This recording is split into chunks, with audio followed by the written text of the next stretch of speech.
We are finally talking about Resident Evil Village. This is a direct follow-up to Red 7. They are continuing down the first-person survival horror path, only this time the action is bigger and the horror is like Xenon. Now I'm not going to waste your time real quick.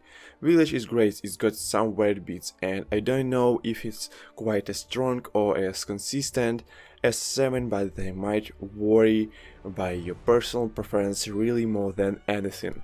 But long story short, if you enjoyed 7, you're probably going to enjoy this one especially, thanks to some nice new surprises and some really cool moments, but there's a lot to explain, so before we get in, just so you know, Capcom sends us the game early, so I have been able to see through this the entire campaign and start replaying it again. This is captured on PlayStation 5 and importantly for you.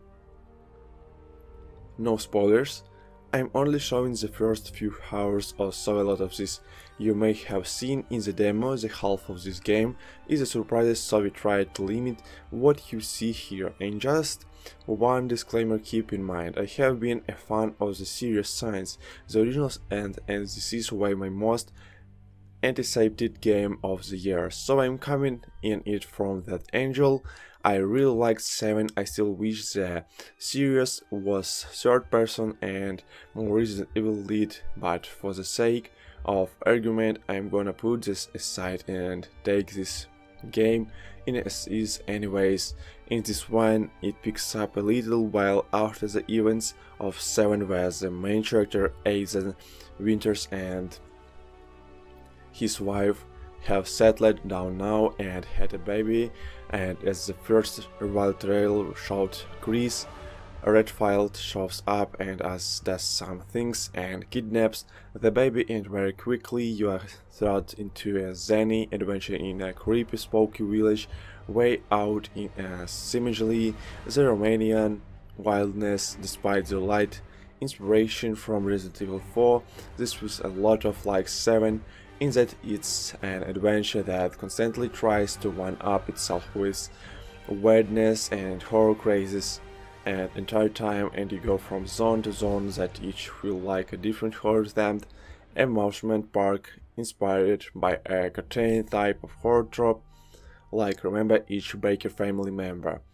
had their own area and vibe of horror. Well, so do the characters in Village. Now the big question I always like to answer, and it's always asked, it's been asked a lot here, do you need to play all the other Resident Evil games?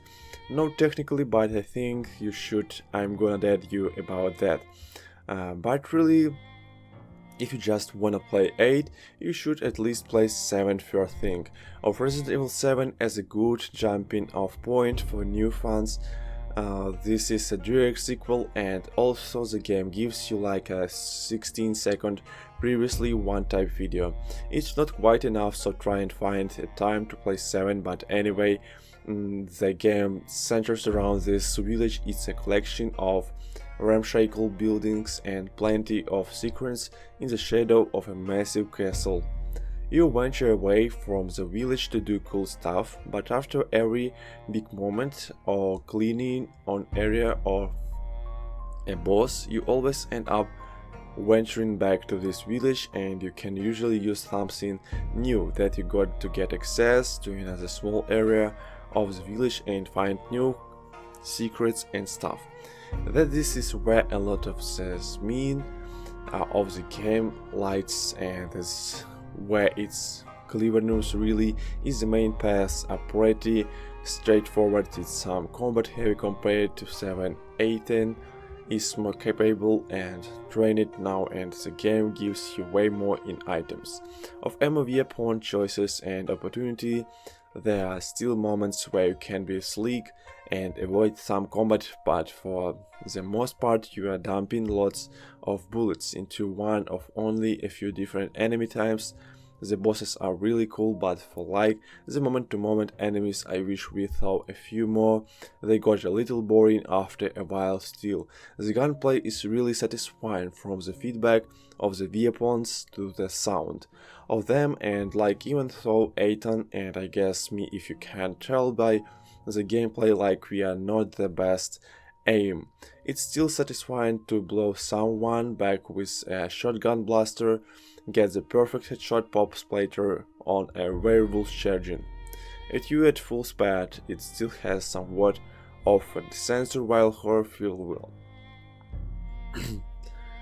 While I think 7 got the resource management like just right, 8 gives you some more, but you still feel desperate a good amount of the time. You're constantly crafting yourself health, ammo and throwables, and the sense of dread and the fear of running out of stuff is still there, but it's still not as instant. Pro tip: I definitely recommend, if you are a veteran of the series, to skip standard mode or skip normal mode. I thought normal was pretty dense in 7, but in A8 here it's mostly a cakewalk. It's pretty easy and barely died. I am about Half-Life through my second playthrough of the next difficulty up, and it's a bit more satisfying and more appearance